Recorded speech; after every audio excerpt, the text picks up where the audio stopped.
जय हिंद दोस्तों। इस नए सेशन में आप सबका स्वागत है। इस सेशन में हम दोस्तों बात करेंगे बीपीएससी जो 17 प्रीलिम्स होने वाला है, इससे रिलेटेड टाइम टेबल जो है, हमारा टाइम मैनेजमेंट जो है उसके संदर्भ में बात करेंगे। क्योंकि टाइम मैनेजमेंट एक काफ़ी बड़ा रोल प्ले करता है दोस्तों हमारे प्रिपरेशन में, तो इसलिए ये काफ़ी इम्पोर्टेंट सेगमेंट हो जाता है हमारे प्रिपरेशन का। तो इसी संदर्भ में हम बात करेंगे। और ये जो आगे हम डिस्कस करने वाले हैं अभी, ये आपके एक्यूरेसी को, ये जो एक्यूरेसी है आपको वो 90% कर देगा। मतलब कि आप जो भी चीज़ें पढ़ेंगे, जो भी चीज़ें समझेंगे, वो आपको पढ़ने में काफ़ी हेल्प करेगा। आपके जो सिलेबस है या पीवाईक्यू आप करते हैं या मॉक लगाते हैं, इन सब में आपको काफ़ी हेल्प करेगा। जो कि टाइम मैनेजमेंट से ही ये सब संभव है। हम लोग सोते रह जाते हैं, हमारा सब्जेक्ट तक कंप्लीट नहीं होता है, तो हम पीवाईक्यू कब लगाएं, कब हम मॉक टेस्ट सॉल्व करें। तो ये सारे सेगमेंट हमारे रिजल्ट को लेके काफ़ी ज़रूरी है, तीनों सेगमेंट। तो ये रूटीन अगर आप फॉलो करेंगे तो आपको सभी चीज़ें आपका हो जाएगा। चाहे वो सिलेबस कंप्लीट होने की बात हो, पीवाईक्यू लगाने की बात हो, या मॉक टेस्ट सॉल्व करने की बात हो, ये सभी आपको कंप्लीट हो जाएगा। दोस्तों मेरे खुद के प्रीलिम्स लेके इंटरव्यू तक की अगर बात बताऊं आप लोगों को, तो इस तरह के टाइम को, रूटीन को, स्टडी रूटीन को मैंने खुद फॉलो किया हुआ था। और ये कई सारे दोस्त जो मेरे जानने वाले हैं, कई लोग ऑलरेडी सिलेक्टेड भी हैं, तो वो कुल कुल मिलाकर इसी तरह के रूटीन को फॉलो करते हैं। तो अगर आप लोग भी इसको फॉलो करने की कोशिश करेंगे तो आपकी तैयारी भी एक बेहतर हो जाएगी और आपको रिजल्ट सकारात्मक मिलेगा। होता ये है दोस्तों, हम में से कई ऐसे एस्पिरेंट हैं जो सिविल सेवा एग्जाम, खासकर बीपीएससी अभी आप लोग देने वाले हैं, इसको आप आसानी से क्लियर कर सकते हैं मेहनत करके।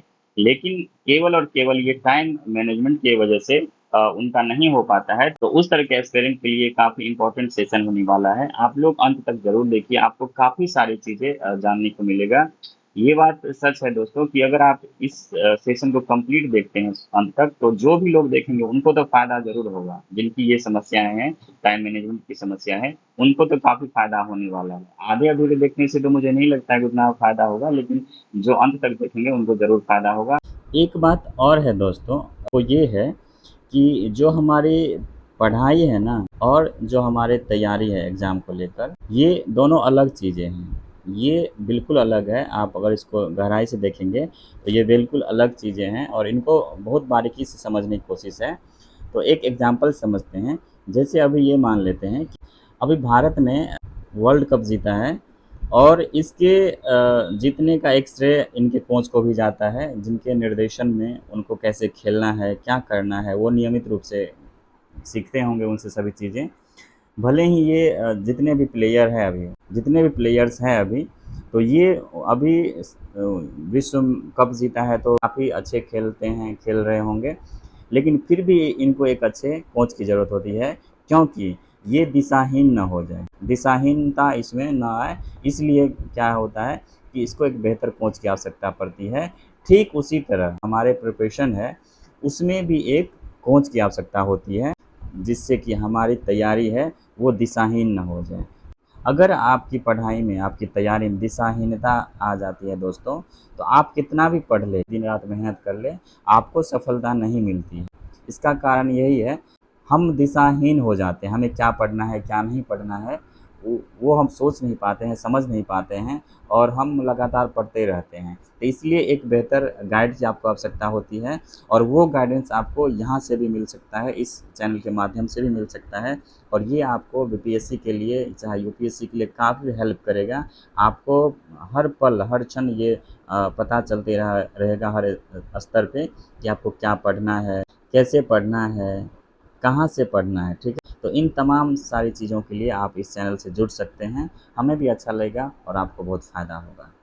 जब भी हम टाइम मैनेजमेंट की बात करते हैं दोस्तों, जो सबसे पहला सवाल हमारे मन में आता है, टाइम मैनेजमेंट हम कैसे करें और इसके बाद क्या करें इसमें। तो ये दो बातें हैं मूल रूप से, जो हमें इस सेशन में समझना है। और ये आपको टाइम मैनेजमेंट का एक बेहतरीन टेक्निक बताएगा, जो आप डे बाय डे में इसको प्रैक्टिस कर सकते हैं, और आपकी जो आपकी तैयारी है वो बेहतर हो जाएगी। टाइम मैनेजमेंट के लिए दोस्तों जो हमें सबसे पहली बात को ध्यान रखना है, वो चीज़ें हैं कंटिन्यूटी। और जो दूसरी बात हमें इसमें ध्यान रखना है, वो है हमारा डिसिप्लिन। ये 2 चीज़ें अगर आप ध्यान में रखेंगे हमेशा, इनके सहारे अपनी चीज़ों को फ़ॉलो करेंगे, तो आपका टाइम मैनेजमेंट जो है ये काफ़ी बेहतर हो जाता है। तो चलिए देखते हैं इनमें हमें क्या-क्या करना होता है और गौर से देखिएगा, समझने की कोशिश करिएगा इसको। सबसे पहले आप क्या क्या करिए कि आपकी जो सिलेबस है, बीपीएससी के जो प्रीलिम्स के सिलेबस है, उसको फाइंड आउट कर लीजिए। उसको अपने स्टडी टेबल के पास या जहाँ भी आप पढ़ते हैं वहाँ चिपका के रखिए।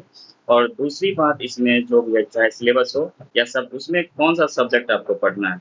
सब्जेक्ट की प्राथमिकता फिक्स करिए आप, जिस तरह से आपको पढ़ना है। तो ये 2 चीज़ें हैं जो आपको काम करना है।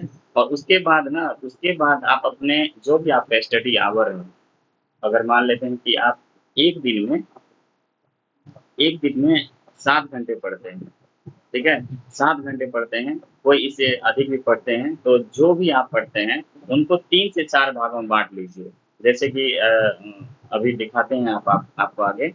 तो उससे पहले दोस्तों एक चीज़ और बता दूँ आपको कि जो हमें सब्जेक्ट पढ़ने हैं, उसके लिए ये एक सेशन मेरा बना हुआ है, आप लोग इसको ज़रूर देखिए। ये काफ़ी इम्पोर्टेंट वीडियो होगा आपके लिए।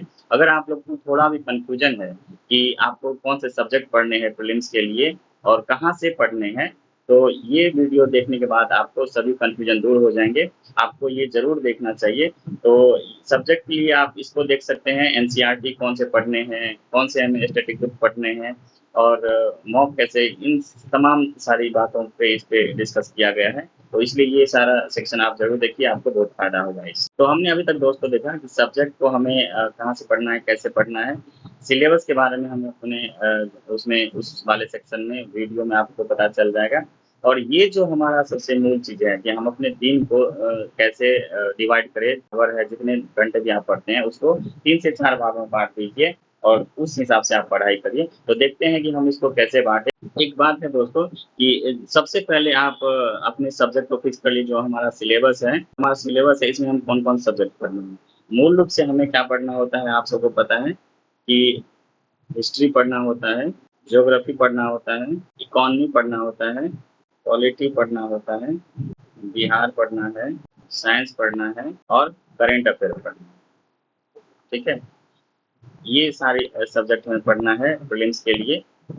इसको आपको पढ़ना है। तो इन्हीं सब्जेक्ट को हमें बेहतर तरीके से साइंटिफिक ढंग से अपने डे बाय डे के रूप में सजाना है, ताकि हमारा जो सबसे मूल चीज़ है, जो हमारा रिवीजन भी हो जाएगा, ठीक है? रिवीजन भी हो जाएगा और हमारे सिलेबस भी कंप्लीट हो जाएँगे और डे बाय डे ग्रुप है। ऐसा नहीं कि रिवीजन आपको फिर बाद में करना है, सब सब्जेक्ट खत्म कर लिए, बाद में खत्म कर लिए। पता चलेगा आप हिस्ट्री पढ़ लिए, फिर ज्योग्राफी शुरू कर दिए और पता चला जब तक आप ज्योग्राफी पढ़ते तब तक आपका हिस्ट्री गायब हो गया। तो ऐसा नहीं पढ़ना, ये बहुत ही बैड तरीका है पढ़ने का। आपको इससे एक सब्जेक्ट पढ़ेंगे, दूसरा भूल जाएँगे और फिर तीसरा पढ़ेंगे तो दूसरा भूल जाएँगे। तो इस सेशन में आपको बताया जाएगा कि बहुत ही बेहतरीन तरीका, जिससे कि आपका रिवीजन भी डेली हो जाएगा और आपके सब्जेक्ट भी कंप्लीट हो जाएँगे। आप पीवाईक्यू भी लगा पाएँगे और आप मॉक टेस्ट भी सॉल्व कर पाएँगे। तो चलिए देखते हैं कि कैसे हमको इसको बाँटना है। अगर आप दोस्तों 7 से 8 घंटे साथ पढ़ते हैं प्रत्येक दिन, ठीक है? इन अ डे पढ़ते हैं, तो अपने जो भी आपका स्टडी आवर है उसको क्या करिए, आप 4 भागों में बाँट दीजिए। जो पहला भाग आपका दिन का है, उसमें आप रिवीजन को रखिए। ये कम से कम 2 घंटे का होना चाहिए, ये बात याद रखिए, 2 आवर की होनी चाहिए और ये सब दिन करना है। ऐसा नहीं कि सप्ताह में 1 दिन करना है, ये एवरीडे करना है। एवरीडे करना है, इसको ध्यान रखिए। जो आपका दूसरा भाग है दोस्तों, उसमें आप क्या करिए, उसमें आप एक बड़े सिलेबस वाले या बड़े सब्जेक्ट को रखिए। जैसे कि एक बड़ा सब्जेक्ट कौन हो सकता है? हिस्ट्री हो सकता है, उसके बाद क्या होता है, साइंस हो सकता है, उसके बाद आपका जो करंट अफेयर है वो तो है ही, उसको अलग से देखेंगे और पॉलिटी हो सकता है। ये 2-3 सेगमेंट ऐसा है, इससे काफ़ी अधिक संख्या में क्वेश्चन पूछे जाते हैं। और एक चीज़ और बता दूँ कि 4 सब्जेक्ट दोस्तों, जैसे कि हिस्ट्री हो गए, प्लस साइंस हो गए, प्लस बिहार हो गए और प्लस करंट अफेयर हो गए। ये 4 सेगमेंट दोस्तों आपको कितना क्वेश्चन देता है? लगभग 100 क्वेश्चन देता है प्रत्येक वर्ष। ये आप याद रखिए। ये सारा जो सब्जेक्ट है इसको बड़े सब्जेक्ट के रूप में आप रखिए, कि तब आपकी तैयारी बेहतरीन हो जाएगी और आपका कट ऑफ ज़रूर क्लियर होगा। उसके बाद जो आपको तीसरा स्लैब बनाना है दोस्तों, उसमें क्या करना है, एक छोटा सिलेबस वाला सब्जेक्ट आपको रखना है। जैसे कि आपको इकोनॉमी हो गया, ठीक है? ज्योग्राफी हो गया, इस तरह से चीज़ें को आप रखना है। तो पॉलिटी को भी आप इस सेक्शन में रख सकते हैं, ठीक है? और इस वाले सेक्शन में आप जो बड़े वाले सिलेबस हैं उस सेक्शन में आपको हिस्ट्री और साइंस को रखना है और इसमें आपको ये सारा सब्जेक्ट रखना है। मतलब कि एक दिन में आपको एक तो बड़ा सब्जेक्ट पढ़ना है अच्छे से और दूसरे वाले तीसरे वाले जो स्लैब है उसमें आपको उसी से रिलेटेड एक छोटा सब्जेक्ट पढ़ना है।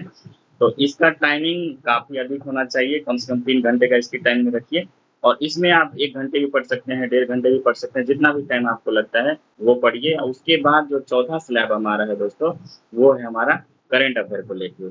जब हम करंट अफेयर की बात करते हैं दोस्तों, तो इसमें केवल हमारे जो नेशनल और अंतर्राष्ट्रीय घटनाक्रम है वही नहीं है, बल्कि इसमें क्या-क्या आता है, आपको बजट भी पढ़ने हैं, प्लस इकोनॉमी सर्वे भी पढ़ने हैं, ठीक है?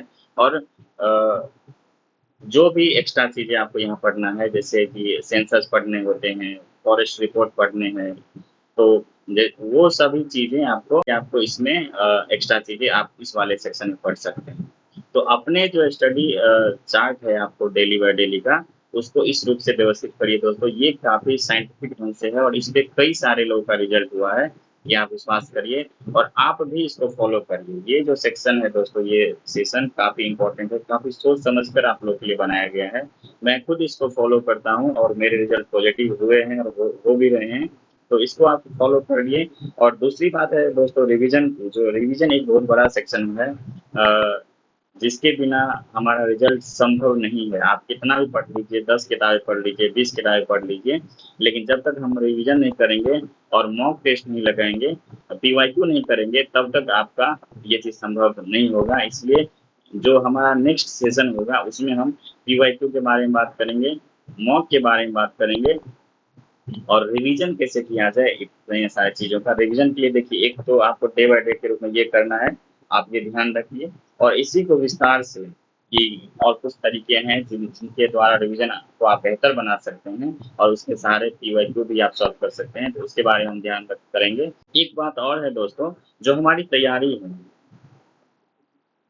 है ना, ये 2 तरीके से हो पाती है। एक एक तरीका ये है कि हम जो हमारा पीवाईक्यू है और फिर मॉक है, मॉक टेस्ट है, इनके माध्यम से करते हैं। और जो दूसरी बात है वो हमारा सिलेबस है। सिलेबस, इसमें हम क्या करते हैं, जो विभिन्न सब्जेक्ट हैं हमारे, उसके थ्रू तैयारी करते हैं और इसका फिर रिवीजन करते हैं। ये भी रिवीजन का एक अच्छा तरीका है और ये तरीका कैसे है और इसके माध्यम से आप अपनी तैयारी कैसे बेहतर कर सकते हैं। ओवरऑल दोस्तों, ये वाला जो सेक्शन है अभी हम आपको बता चुके हैं कि आप के सब्जेक्ट के थ्रू अगर तैयारी करते हैं तो आपको अभी जो भी ऊपर पहले बातें बताए गए हैं उसके माध्यम से आप अपनी तैयारी को बेहतर कर सकते हैं। एक तरीका और ये है दोस्तों, लेकिन ये थोड़ा कठिन है, ये भी प्रीलिम्स क्लियर करने का एक बेहतरीन तरीका है, आपको बताऊंगा दूसरे वाले सेशन में कभी। लेकिन इसमें ये प्रारंभिक अवस्था में नहीं होता है। ये वाला तब आप अप्लाई कर सकते हैं जब आप 1 या 2 बार अपने पूरे सिलेबस को कंप्लीट कर चुके हैं, तब ये सारी चीज़ें आप कर सकते हैं। तो फिलहाल अभी ये वाला प्रैक्टिस करिए आप। अब जिनकी शुरुआती अवस्था है वो यहाँ से शुरू करिए, तो आपको इससे काफ़ी फ़ायदा होगा। दोस्तों, आप अपने डेली रूटीन को, जो डेली स्टडी रूटीन है, आपको इस तरह से तैयार करना है, तो आपका रिजल्ट ज़रूर होगा, 100% होगा, ये आप विश्वास करिए। और पढ़ाई को आप बेहतर करिए। अब सोचने का समय नहीं है, केवल करने का समय है। आप अपनी तैयारी करिए अच्छे से, आपको सफलता ज़रूर मिलेगी। तो बने रहिए इस चैनल पे। अगर आप लोग नए हैं तो प्लीज़ सब्सक्राइब भी कर लीजिए इसको, ताकि मुझे भी मोटिवेशन मिलेगा। स्वस्थ रहने की कोशिश करिए, मौसम तेज़ गति से बदलते रहता है आजकल, तो हेल्थ का ख्याल रखिए और अच्छे से पढ़ाई करिए। धन्यवाद।